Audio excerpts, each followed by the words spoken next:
Hello everyone, this is CA Payal Shrimal. और अगर आप इस वीडियो पे डायरेक्टली आ गए हैं तो मैं पहले बता दूं कि इसका एक पार्ट 1 है। पार्ट 1 जिसमें हम शेयर कैपिटल का पूरा डिस्कशन कर रहे हैं। दिस वीडियो इज पार्ट 2 जो बात करता है सिर्फ और सिर्फ सेक्शन 71 डिबेंचर्स की। पहले डिबेंचर के बेसिक्स कवर करते हैं, देन उस सेक्शन की डिटेलिंग में जाएंगे। देखिए, ये जो है डिबेंचर एक प्रकार का लोन होता है। In fact debenture is the smallest unit of a loan और मुकाबले इक्विटी के इसे कभी वोटिंग राइट्स भी नहीं मिलते। एक बार अगर आपने डिबेंचर खरीद लिए तो आप उसे ट्रांसफर भी कर सकते हैं किसी और को, हेंस इट इज ट्रांसफरेबल। और उस पे टाइम पे थोड़े थोड़े समय पर प्री फिक्स्ड रेट पर इंटरेस्ट मिलता रहता है। इनफैक्ट उसका नाम ही वैसा होता है, 10% डिबेंचर, 12% डिबेंचर। डिबेंचर कभी जिंदगी भर के लिए नहीं हो सकता, उसे रिडीम तो करना ही पड़ेगा। या तो आप उसे पूरा लमसम में एक साथ पूरा चुका के रिडीम कर दीजिए, और आप उसे इंस्टॉलमेंट में टुकड़ों टुकड़ों में भी रिडीम कर सकते हैं। या फिर अगर आपको नहीं रिडीम करना तो एक कन्वर्टेबल टाइप के भी डिबेंचर इशू होते हैं जो later on at the redemption point of time equity में कन्वर्ट हो जाते हैं। बट इस टाइप के कन्वर्टेबल के लिए you need to pass a special resolution in the general meeting. अगली बात अगर मैं बताऊं तो कोई भी कंपनी जिसको किसी भी डिबेंचर होल्डर ने अपना पैसा भेजा है तो उसे विदिन 6 मंथ्स उसे एक सर्टिफिकेट अलॉट करना होगा। इस सर्टिफिकेट पे या तो कंपनी का कॉमन सील लगे या 2 डायरेक्टर और एक कंपनी सेक्रेटरी मिलकर उस पर साइन कर दे, विच डिनोट्स के ये डिबेंचर हमने इशू कर दिया है। डिबेंचर के केस में एक बात कि मैक्सिमम डिबेंचर अगर आपका, यानी अभी करेंटली जो बोरोइंग है या नए डिबेंचर आप जो ला रहे हो, दोनों को जोड़कर कभी भी आपकी कैपिटल से ज्यादा, paid up share capital, free reserve, securities से मिलाकर ज्यादा हो जाता है। मतलब आपने जितना पैसा खुद नहीं लगा रखा है, जितना खुद नहीं कमाया है, उससे ज्यादा आप मंगा रहे हो बोरो करके, तो मेक श्योर आपने पहले एक स्पेशल रेजोल्यूशन पास कर लिया होना चाहिए। बट ये बोरोइंग परमानेंट बोरोइंग की बात है, इसमें टेम्पररी लोन्स इंक्लूड नहीं होंगे। ये हमने बेसिक्स की बातें कर ली। अब हम प्रकार प्रकार के डिबेंचर्स पर चलते हैं। डिबेंचर्स अलग अलग टाइप के होते हैं। सिक्योरिटी के बेसिस पर वो सिक्योर्ड और अनसिक्योर्ड होते हैं। सिक्योरिटी के बेसिस पर सिक्योर्ड और अनसिक्योर्ड डिबेंचर होते हैं। अगर आप सिक्योर्ड डिबेंचर इशू करना चाहते हैं तो उसका मैक्सिमम टाइम पीरियड 10 ईयर्स ही हो सकता है, except infrastructure that can go up to 30 years. अगर आप सिक्योर्ड डिबेंचर इशू करते हैं तो आपको अपनी कंपनी के होल्डिंग के सब्सिडियरी या एसोसिएट किसी का कोई ना कोई एसेट गिरवी रखवाना पड़ेगा, और वो भी डिबेंचर ट्रस्टी के नाम पर। कौन है ये डिबेंचर ट्रस्टी, कब अपॉइंट होता है और इसकी बाकी की डिटेल्स जस्ट अभी हम देखने वाले हैं। देखिए, सबसे पहले कोई भी कंपनी अगर सिक्योर्ड डिबेंचर लाना चाहती है तो उसे एक डिबेंचर ट्रस्टी यानी एक ऐसा इंसान चुनना पड़ेगा जिस पर लोग ट्रस्ट कर सके, क्योंकि शेयर होल्डर्स तो बहुत सारे हैं, डिबेंचर होल्डर्स भी बहुत सारे हैं और वो पूरे देश में फैले हुए हैं। अगर आप उन्हें सिक्योर्ड बोलकर कोई जमीन चेप भी देते हो एंड लेटर ऑन कंपनी वो जमीन बेच ही देती है तो किसको पता चलेगा। That is why debenture trustee, जो कि यूजुअली एक बैंक होता है, उसे पहले ही अपॉइंट कर लेना होता है। कब अपॉइंट करना है भैया, उसको पहले अपॉइंट करके फिर आप प्रोस्पेक्टस इशू करेंगे, यानी जनता को डिबेंचर के लिए इन्वाइट करने के पहले भी आपके पास ट्रस्टी होना चाहिए। लोगों को डिबेंचर अलॉट कर देने के बाद 60 दिन के अंदर अंदर एक डीड यानी डिबेंचर ट्रस्ट डीड आप एग्जीक्यूट कर लोगे SH12 के अंदर डिबेंचर ट्रस्टी के साथ। ये सिक्योरिटी की बातें हो गई। कन्वर्टेबिलिटी की बातें हमने ऑलरेडी कर ली थी। अगर कन्वर्टेबल है तो पहले परमिशन ले लें जो आपके एग्जिस्टिंग इक्विटी है, क्योंकि उनका आप कंट्रोल डाइल्यूट कर रहे हो, लेटर ऑन उनको वोट करने में इनका भी वोट आएगा, इसके लिए इनसे पहले परमिशन ले लेनी होती है। देन आता है नॉन कन्वर्टेबल, जिसको सीधा हम पैसा देकर रवाना कर देते हैं, इसे कन्वर्ट करने का ऑप्शन नहीं देते। रिडीमेबल जो रहता है according to terms and condition, principal and interest हम उसे चुका देते हैं। इरिडीमेबल हम नहीं करते हैं issue. Now let us talk about this guy debenture trustee. कौन है ये? Usually a bank.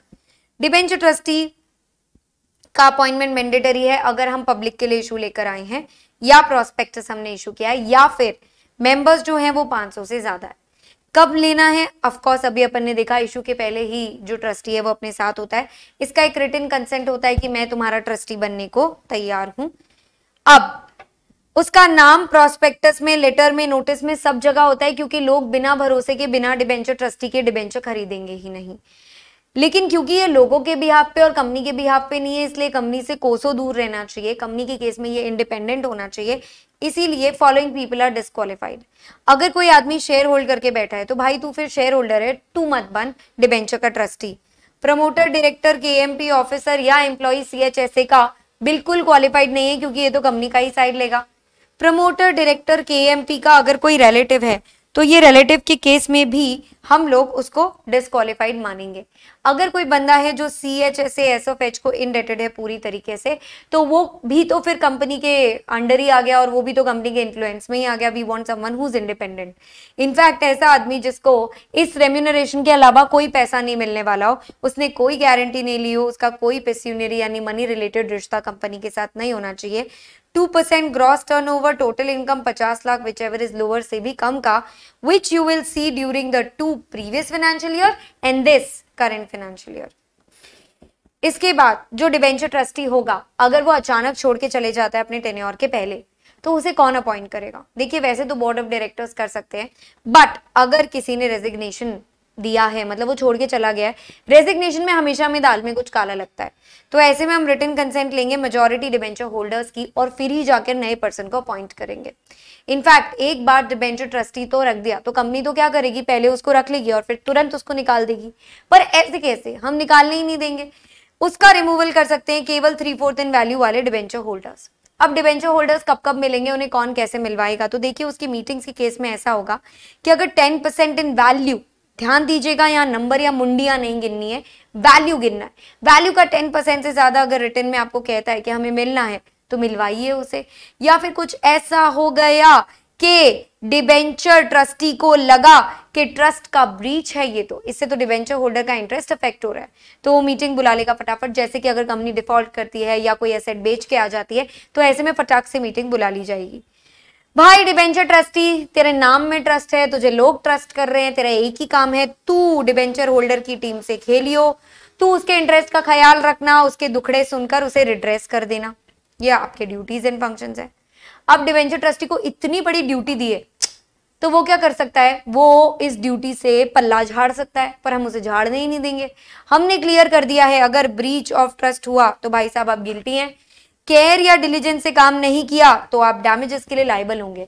पर डिबेंचर ट्रस्टी चंटा होता है, अगर उसने ट्रस्ट डीड में लिख दिया कि मेरी तो कोई लायबिलिटी ही नहीं होगी तो कोई बात नहीं, हम ऐसी डीड लेके फाड़ देंगे, क्योंकि ट्रस्ट डीड में ऐसा कुछ लिख देने से उसे वॉइड माना जाएगा और आप बचोगे नहीं।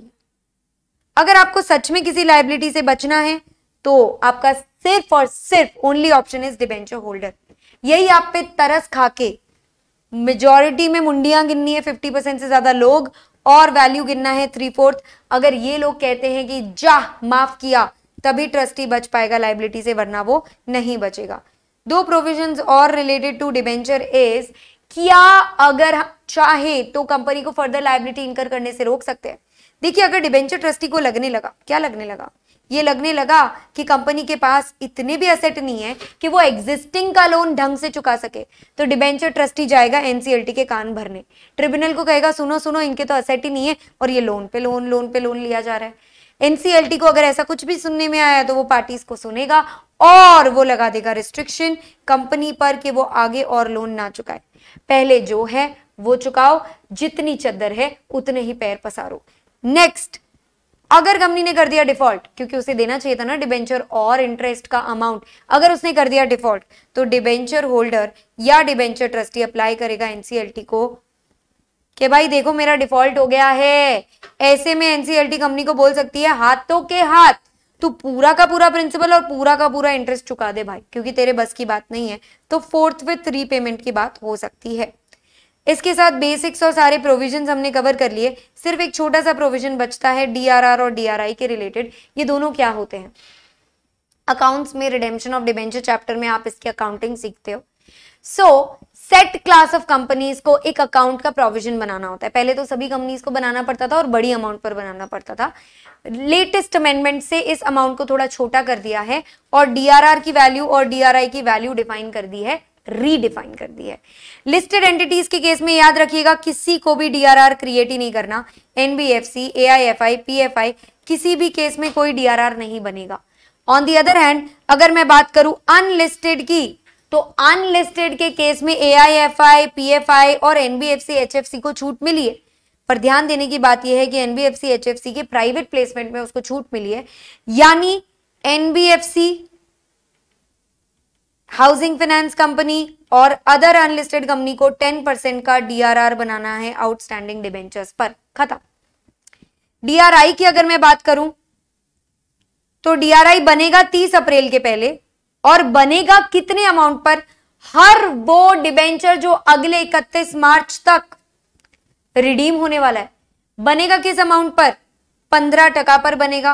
और किसे किसे बनाना है? देखो, एआईएफआई, बैंक, पीएफआई सबको माफ कर दिया है पूरा पूरा, और एनबीएफसी, एचएफसी को प्राइवेट प्लेसमेंट में माफ कर दिया है, यानी पब्लिक इशू के केस में लिस्टेड को तो बनाना है डीआरआई।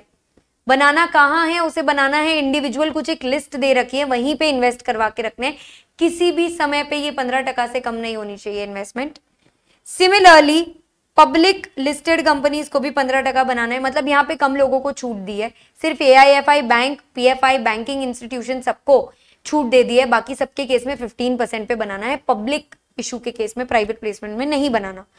और अनलिस्टेड के केस में इनको पूरी पूरी छूट दे दी है। सिर्फ अदर अनलिस्टेड एंटिटीज में 15% पे उन लोगों को डीआरआई क्रिएट करना है। कब करना है? 30 अप्रैल के पहले। किस अमाउंट पे करना है? जो अगले 31 मार्च तक आप जो है रिडीम करने वाले हो। अब इस अमाउंट को पूरे साल 15% से कम करना ही मत, और इसे निकालोगे तो इसे इस्तेमाल करोगे सिर्फ और सिर्फ डिबेंचर को रिडीम करने के लिए। इसके साथ आपका पार्ट 2 यानी सेक्शन 71 डिबेंचर्स यहाँ पे होता है कंप्लीट। इसके साथ आपकी कंपनी लॉ का पूरा रिवीजन सीरीज कंप्लीट अपडेटेड है आपकी प्लेलिस्ट में। All the best.